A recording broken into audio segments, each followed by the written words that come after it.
Aí está o tema da reflexão desta hora.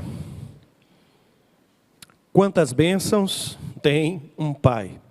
O texto que aí aparece, os irmãos já sabem, erro do digitador. Erro do digitador. Na verdade, o texto que vou ler encontra-se em Gênesis, no capítulo 27, verso 38. Se quem estiver lá em cima puder corrigir para o pastor, maravilha. Se não, a gente segue. Daqui a pouco eu já vou começar a leitura. É somente um slide. Abra sua Bíblia. Primeiro livro da Bíblia, gente. É facílimo encontrar. Melhor do que procurar Sofonias, Abacuque, não é? Então, é Gênesis, capítulo de número 27, versículo de número 38. Este capítulo narra aquele momento, eu diria, dramático, na família de Isaac. Diz o texto sagrado que lá estava Isaac, já de avançada idade, mas ele acaba sendo enganado por Jacó e pela sua esposa, pela Rebeca. Os dois se juntam para que, ao invés de abençoar Esaú, Jacó venha a ser abençoado. É por isso que no versículo 38, depois de perceber que Jacó havia roubado a sua bênção, diz o texto sagrado que Esaú disse o seguinte: Esaú pediu ao pai: meu pai, o Senhor tem apenas uma bênção? Abençoa-me também, meu pai. Então chorou Esaú em alta voz. Entendeu agora o porquê do tema? Quantas bênçãos tem um pai? Eu não combinei com ele, mas eu estou vendo que ele está lá atrás. É o André que está ali atrás? Vem cá, André, por favor. André, quando passou por mim, com um sorriso de orelha a orelha, ele disse: eu vou pegar o meu presente, a minha lembrança. Eu não combinei absolutamente nada com ele, mas eu digo: olha, vem cá. E me diga, de agosto de 2022 para cá, mudou alguma coisa na sua vida, na forma de você enxergar o mundo? O que foi que lhe trouxe a paternidade? Tudo muda. E às vezes é difícil a gente, na verdade, é impossível entender o que é a paternidade sem viver a paternidade. Por mais que você tenha um pai presente, por mais que você tenha um pai que te ame, que te oriente, te eduque, te ensine os caminhos do Senhor, mas você não consegue mensurar o que é a paternidade. As responsabilidades, os desafios, mudanças de rotina, mudanças na vida, mas é fantástico. É fantástico.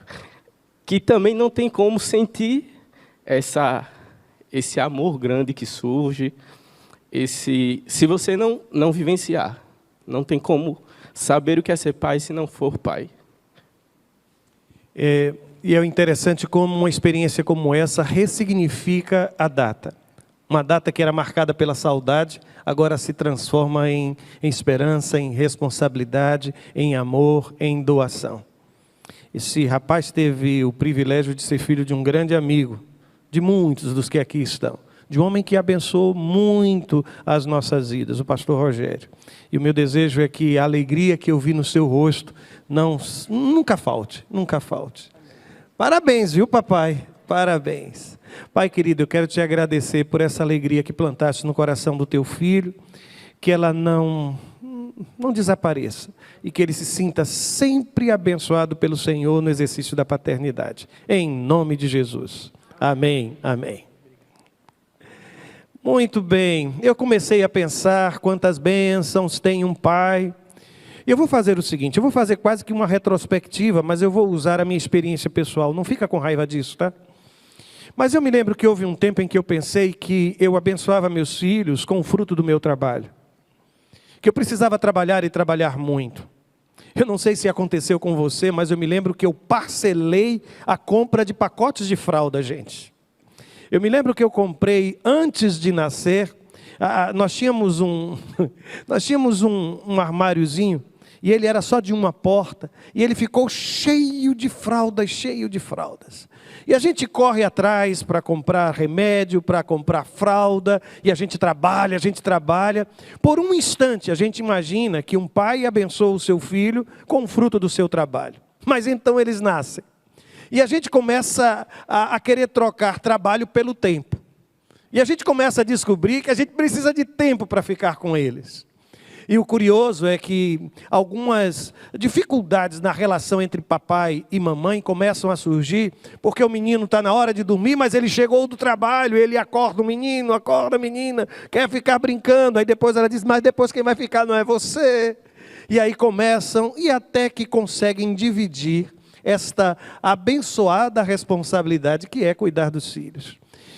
E o interessante é que o trabalho que parecia ser o foco maior da minha vida, passou a ser questionado, porque alguém olhava para mim e dizia, olha, você precisa parar um pouco, você precisa parar de trabalhar tanto para ficar, e dá um nó na cabeça de um pai nesta hora, porque a gente não sabe se trabalha ou se encontra tempo.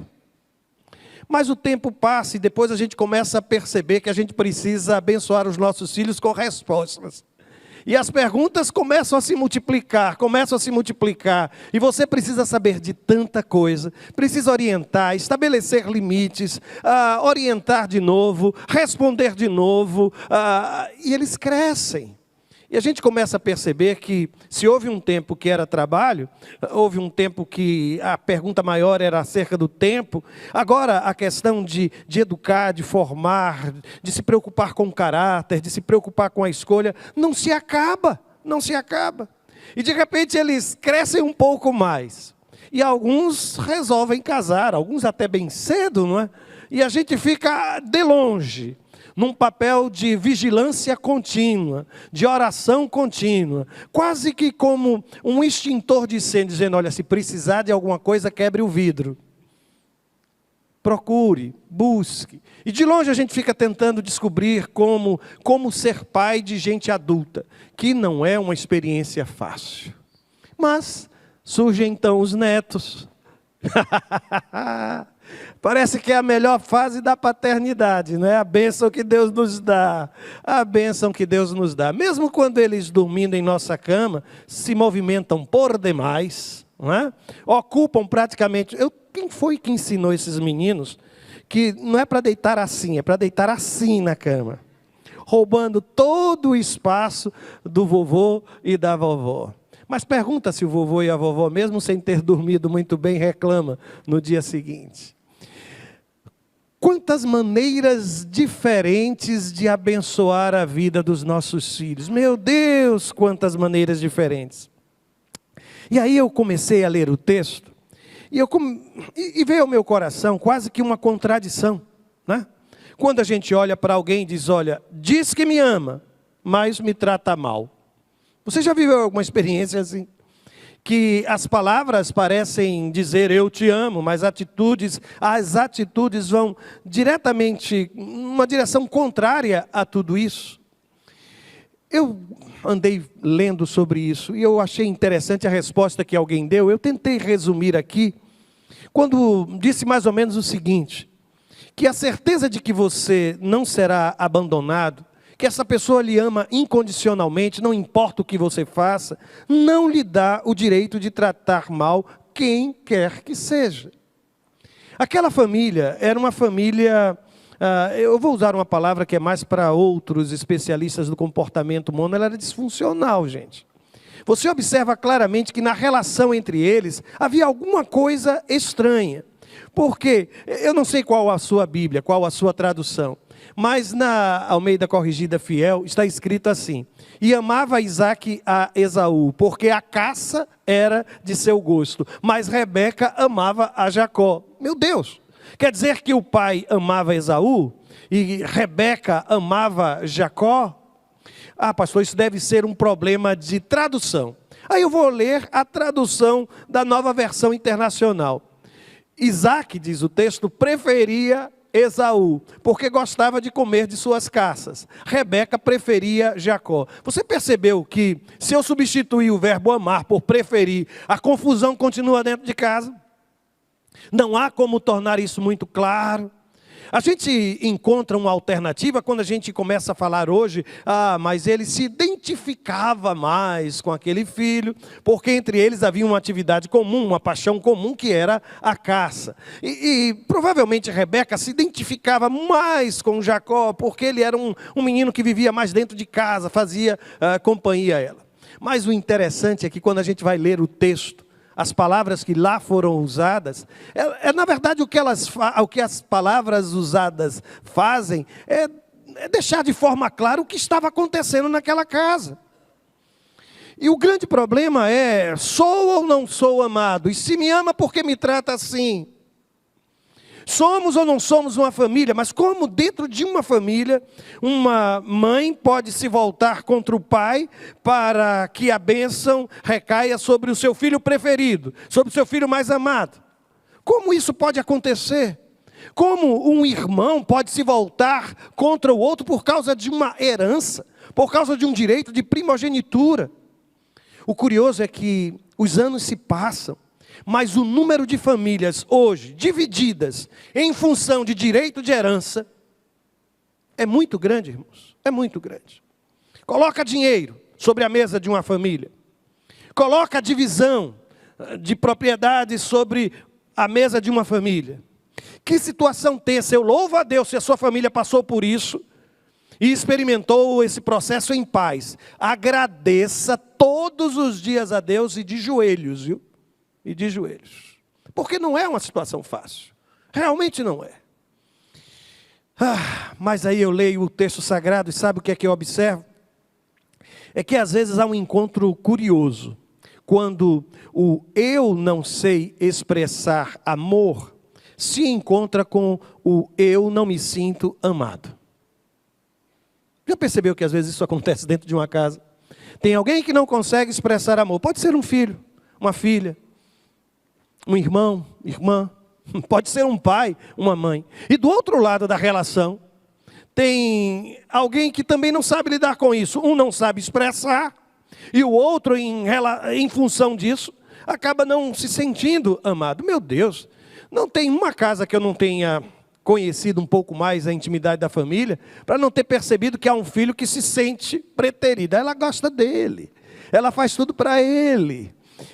A comida preferida é sempre a dele, o lugar é sempre dele, é sempre dela.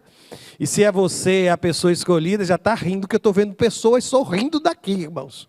Mas também estou vendo gente que já está sofrendo daqui, só em ouvir essa declaração. E em família isso às vezes acontece. A questão é como lidar com este casamento do eu não sei expressar amor e do outro lado eu não me sinto amado. Porque provavelmente você já viu, já leu, já conheceu aquele livro que fala das linguagens do amor. Aí eu encontro um pai cuja linguagem do amor suprir, ser um provedor, atender nas suas necessidades materiais. E ele passa a vida, se acaba trabalhando, declarando o seu amor assim. E do outro lado eu tenho uma menina, um menino, cuja linguagem do amor é o carinho. Mas ele não sabe fazer carinho, ele não tem essa linguagem. Por outro lado, ela não consegue entender que quando ele trabalha, ele pensa que está dizendo a eles, eu te amo. Aí eu tenho um pai que se sente incompreendido. E eu tenho um filho ou uma filha que se sente não amada. Eu acho tão interessante porque o autor desses livros, ele diz, olha, a gente consegue aprender outros idiomas, até mandarim. A gente consegue aprender. Por que não aprender uma nova forma de expressar o amor? E por que não aprender uma nova forma de escutar eu te amo? Naquela casa era algo curioso, né? Muito curioso. Aliás, o texto sagrado vai dizer que aquela não foi uma experiência única. O fato de Jacó ter roubado a bênção do seu pai, o Isaac, não foi uma experiência única. E é como se dissesse assim, olha, essa não foi a primeira vez, pastor. Na verdade, eu me preocupo com a situação em que o machucar se torna uma ação repetitiva. Ele se acostumou a ser Eu vou usar uma expressão, viu? Estúpido, grosseiro, impaciente. E ele ou ela acostumou-se a retrair, a se isolar. E o resultado é que, na experiência daquela família, quando tudo acontece, Esaú ele desabafa. E no versículo 36, se estiver ainda com a Bíblia aberta, pode olhar. Ele diz assim, olha, não é o seu nome justamente Jacó, que significa o enganador, tanto que já 2 vezes me enganou. A minha primogenitura me tomou, e eis que agora me tomou a minha bênção. E perguntou ao pai, não reservaste para mim nenhuma bênção? Eu não sei se você consegue perceber, mas normalmente os discursos sobre os sermões, sobre esta figura chamada Esaú, colocam sobre este rapaz a responsabilidade de ter perdido a sua primogenitura. Lembra da história da sopa de lentilhas? Lembra-se? Só que aqui não houve absolutamente nada. Ele não fez absolutamente nada. Ele não cometeu nenhum deslize. Ele ouviu o pedido do seu pai para caçar. O pai queria comer carne de caça, ele saiu. E enquanto ele estava fora, sem qualquer participação naquela situação, tudo aconteceu. Portanto, não coloque sobre a culpa, sobre Esaú, de tudo quanto aconteceu com ele. Jacó, ele agiu intencionalmente. E ainda em aliança com a sua própria mãe. Portanto, o que está aqui é uma declaração de dor. Esaú disse, olha, houve um momento sim, em que eu reconheço que eu vendi a minha primogenitura. Mas eu não abri mão da bênção do meu pai sobre mim. E ele agora tomou minha bênção. Era uma situação tão dramática, irmãos, que o texto sagrado me permite dizer, ou mencionar, ou tentar, na verdade, dimensionar a dor no coração de Esaú. Grande é a dor no coração de um filho que não se sente abençoado por seu pai. E às vezes a gente não abençoa porque se cala. A gente não abençoa porque a gente fala e tudo quanto falamos tem uma negatividade tão forte que o outro não se sente estimulado, motivado para enfrentar. No versículo de número 34, quando Esaú descobre que Jacó havia roubado a sua bênção, veja como o texto descreve. Ele deu um forte grito e cheio de amargura implorou ao pai, abençoe também a mim, meu pai, abençoe também a mim. Esse é o retrato de alguém que está sofrendo, porque foi privado da bênção do seu próprio pai. Eu quero voltar a dizer, é muito grande, irmãos, muito grande, mas ao mesmo tempo, grande é a dor no coração de um pai que não se sente compreendido pelo seu filho. Muito grande, irmãos. Especialmente quando você tem um histórico de doação, quando você tem um histórico de dedicação, e percebe que coisas assim estão acontecendo dentro de sua casa. E eu creio, sabe, irmãos, que a dor de Isaac não era tão somente pelo que havia acontecido, mas como tudo aquilo havia acontecido. Você já imaginou, você que é pai, por um instante, descobrir que a sua esposa, que a mãe do seu filho, juntou-se com ele para lhe enganar, aproveitou-se de que você estava com dificuldades em enxergar, preparou o guisado, fez com que ele vestisse um pelo sobre os braços, enganou, eu fui enganado. A dor era muito grande também no coração de Isaac. É por isso que eu consigo enxergar 2 homens, mas com o coração também marcados pelo sofrimento. De um lado, um pai, chamado Isaac, do outro lado, um filho, chamado Esaú. Como é difícil conviver com tudo isso. Não é fácil, irmãos, não é fácil. Aliás, o texto de Gênesis capítulo 27, 33, vai dizer assim, que ele ficou profundamente abalado, que Isaac ficou profundamente abalado. E a Bíblia diz que ele começou a tremer muito quando isso aconteceu. O que é que a Bíblia está descrevendo? Que ele ficou em pânico. Que o coração dele, de um homem já de avançada idade, não conseguiu suportar o peso daquela situação. Você já se sentiu assim? Seu corpo tremendo, você tentando se controlar, mas o impacto daquela notícia foi tão grande, aí você diz, eu estou me tremendo dos pés à cabeça, e eu não consigo parar. Foi esse o sentimento. São duas pessoas sofrendo, um pai e um filho, e entre eles, uma dificuldade enorme. E notem que há como que uma espécie de evolução da dor de Esaú. No versículo de número 36 ele diz, o Senhor não reservou nenhuma bênção para mim. E notem a palavra bênção aqui no substantivo. Depois o versículo 36 vai dizer, agora Isaac se explicando com Esaú, ele disse, olha, eu o constituí Jacó, Senhor sobre você. E a todos os seus parentes, tornei servos dele, a ele supri de cereal e de vinho. O que eu poderia fazer por você, meu filho? Tu está vendo a angústia desse homem? O que eu posso fazer? E ele começa a pensar sobre isso. E notem, irmãos, aqui nós chegamos numa situação tão delicada, que a percepção de Isaac, para mim, é maravilhosa. Ele agora para de olhar para trás, e começa a olhar para frente. Meu filho, o que é que eu ainda posso fazer por você? Talvez vocês tenham um passado terrível, mas a gente precisa olhar para frente, sabe, irmãos? O que é que eu ainda posso fazer? Quando eu olho para os meus filhos, já adultos, e um rapazinho, adolescente, a minha pergunta constantemente é isso, o que é que eu posso fazer para ser um pai segundo o coração de Deus na vida dos meus filhos? É que eu volto a lhe perguntar quantas bênçãos tem um pai. Eu comecei a pensar sobre isso e, inclusive, gravei uma palavra sobre essa questão. Eu disse que Davi não foi um exemplo de um bom pai, correto? Não foi.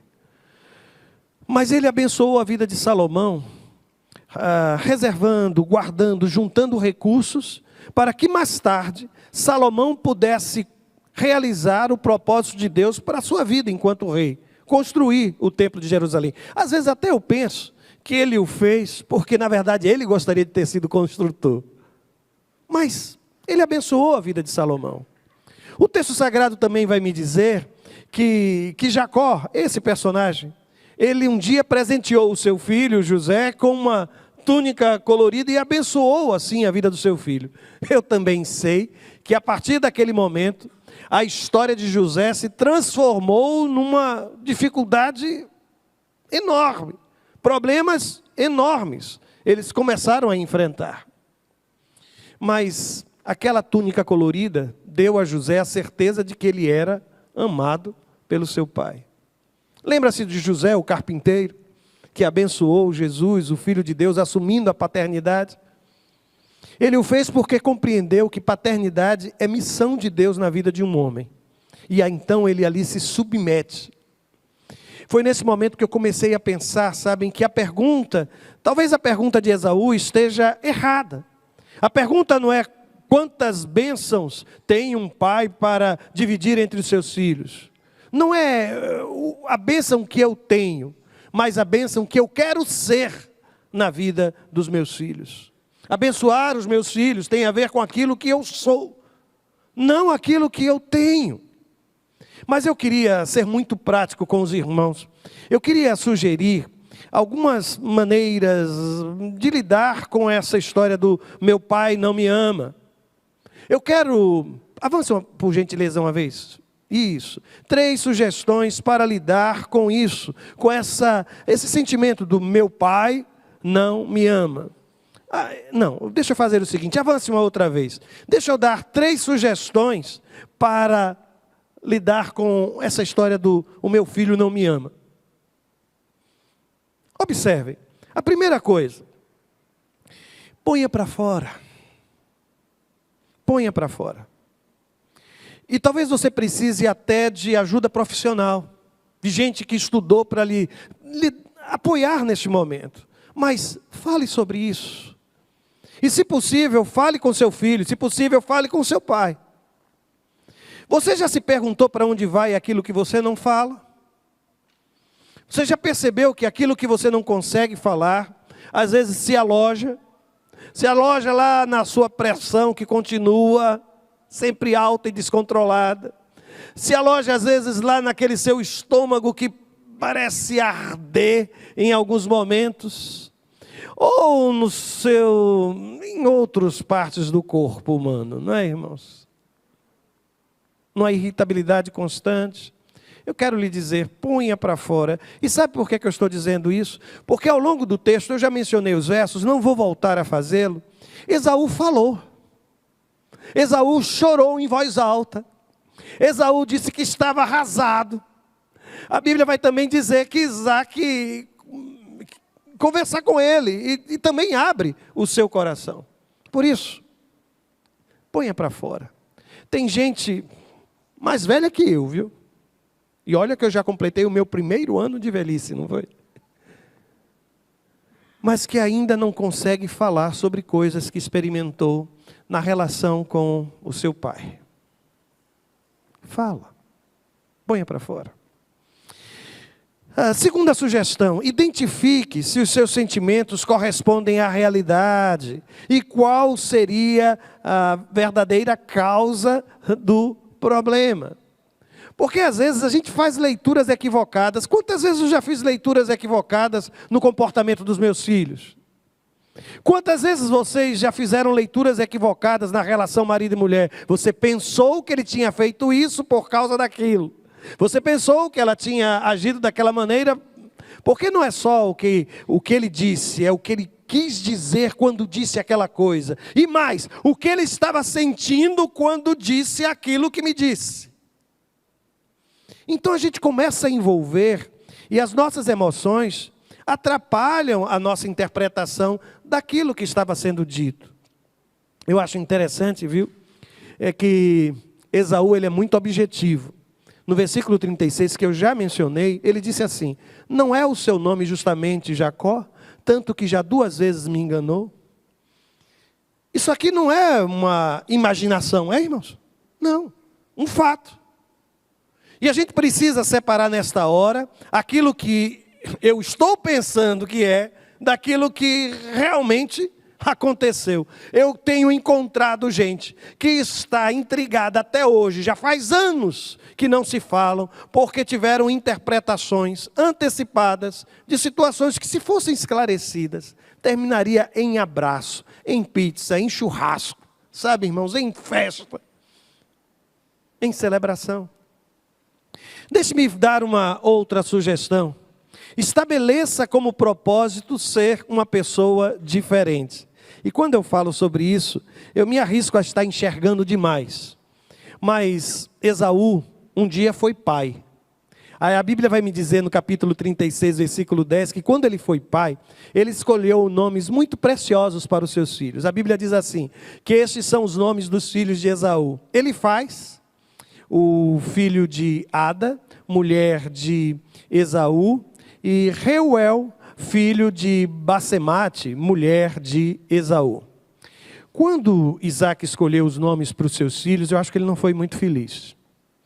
Ele chamou um de vermelho, de ruivo, né? E o outro ele chamou de enganador, suplantador. E colocou esses nomes nos filhos. Esaú, quando foi dar nome nos seus meninos, primeiro ele chamou Elifaz, que provavelmente é o primogênito, não é? Aparece em primeiro lugar. Sabe o que significa Elifaz? Alguns dizem que é meu tesouro, ou tesouro de Deus. E depois ele tem um filho chamado Reuel. Sabe o que quer dizer Reuel? Amigo de Deus. Parece que, desde o início, Esaú assumiu um compromisso de até, na hora de escolher o nome dos meninos, abençoá-los com aquela escolha. Abençoá-los com aquela escolha. Eu não sei quem foi o seu pai, na sua história, naquilo que você teve de experiência negativa. Talvez até ele já tenha sido levado por Deus, hoje você está sozinho, sozinha. Posso lhe dar uma sugestão? Não repita. Seja uma pessoa diferente. Aprenda com isso. Assuma um propósito de ser um pai. Se ele era ausente, assuma o propósito de ser um pai presente. Se ele era violento com você, com a sua mãe, com os seus irmãos, seja uma pessoa gentil. Por que você está insistindo em reproduzir esses comportamentos? Em agir da mesma forma? Se ele nunca leu histórias para você na hora de dormir, leia agora para os seus filhos. Se ele colocou o seu nome de suplantador, faz o seguinte, põe o nome do seu filho de meu tesouro, tesouro de Deus. Chama ele de amigo de Deus. Faça algo diferente a partir daquela experiência. Meus irmãos, e por fim, aliás, não, é uma observação aqui, viu? Há sempre uma maneira de abençoar a vida do outro. Houve um momento em que parecia que não havia mais nada para Isaac fazer. Ele volta-se para Esaú e diz, o que eu posso agora lhe abençoar com o quê? Eu já disse tantas coisas sobre o seu irmão. Mas logo, irmãos, diz o texto sagrado que ele começa a falar. E então nos versos 39 e 40, ele diz assim: então respondeu Isaac, seu pai, e disse-lhe, eis que a tua habitação será nas gorduras da terra. Eu não sei quem é que está com problema aqui, não pode comer gordura, mas entendeu, não foi? Entendeu. Nas gorduras da terra e no orvalho dos altos céus. E pela tua espada viverás, e ao teu irmão servirás. Acontecerá, porém, que quando te assenhorares, então sacudirás o seu jugo do teu pescoço. Há sempre uma forma de abençoar os nossos filhos. Sempre, pai.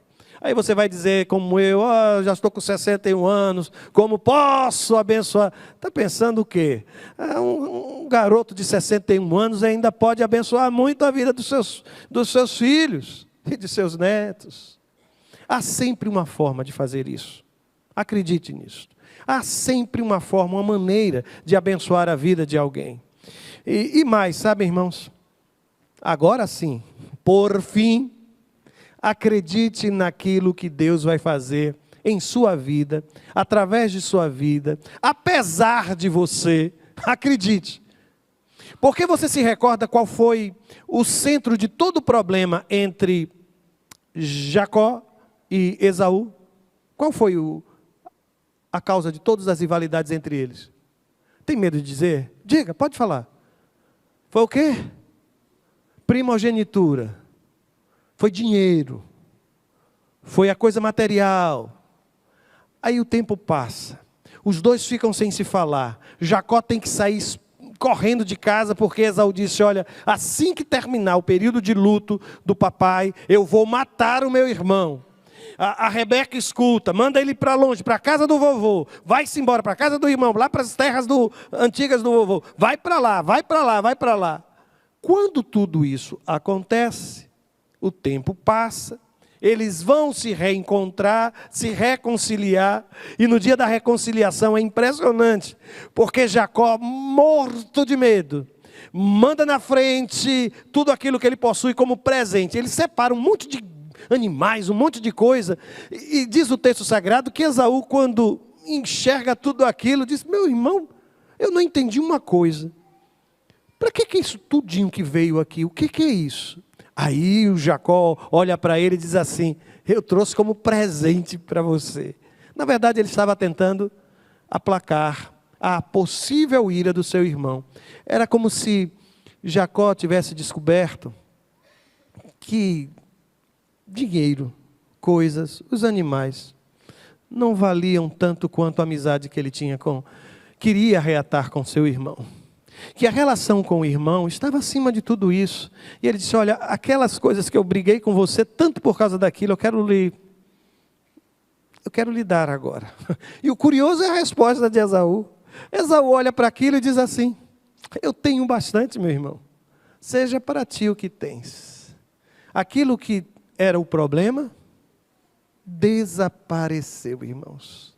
Desapareceu. Os dois finalmente perceberam que família é mais importante que herança, que amor é mais importante do que os bens materiais, que poder abraçar o meu irmão, poder abraçar os meus filhos, abraçar os meus pais, não tem dinheiro que compre. Não tem dinheiro que compre. A Bíblia não menciona, absolutamente não menciona, com detalhes, a relação de Esaú com seus filhos. É por isso que eu disse a você, eu fico às vezes pensando, mas os filhos de Esaú se tornaram grandes líderes, viu? Grandes líderes, está escrito na palavra. Deus há de abençoar os seus filhos. E vai usar você como pai para ser bênção na vida deles. Talvez você esteja olhando e dizendo, como é que eu posso agora abençoar a vida dos meus filhos? Eu já dei tudo quanto eu podia ter dado, eu já fiz tanto do que eu poderia ter feito. Olha para os céus. Porque enquanto Deus estiver lá em cima, governando todas as coisas, Ele há de usar você para abençoar a vida daqueles que estão à sua volta. Deus não lhe fez pai para não estar ao seu lado, lhe dando força, sabedoria, capacidade, inteligência, dinheiro, às vezes apertado, mas dinheiro, para ser a bênção que você deseja ser na vida dos seus filhos. Eu quero convidar agora somente os que são pais a ficarem de pé, por favor. Meu colega de paternidade. Dia das mães, elas se deleitam, né, gente? É porque mãe é uma só. E pai, quantos são, pelo amor de Deus, não é? Amor só de mãe. E amor de pai não serve para nada, não, pelo amor de Jesus Cristo. Mas aqui estamos nós, felizes porque nós somos pais. Deus te abençoe. Eu não sei o que é que você está enfrentando na relação com seus filhos. Eu não sei o que é que você está enfrentando na sua vida profissional, que desorganiza a vida da gente, não é? A preocupação é enorme. Eu não sei como está a sua saúde, mas Deus vai usar você como bênção na vida dos seus meninos. Seja Esaú, seja Jacó. Nós vamos terminar o nosso encontro, nós vamos terminar esse momento cantando uma canção. Depois eu falo sobre a canção, deixa eu só orar sobre essa gente, tá bem? Pai querido, eu quero te agradecer, porque nós somos pais. Que privilégio, Senhor, poder ser pai dos meus filhos, vê-los crescendo. Que privilégio, Senhor, Tu destes a cada um de nós. Experiências diferentes, momentos diferentes, mas um Deus que é o mesmo, que supre cada um de nós em nossas fraquezas. Muito obrigado, Senhor, pela felicidade que temos em ter um filho, uma filha. Abençoa as nossas casas, meu Deus, abençoa, em nome de Jesus.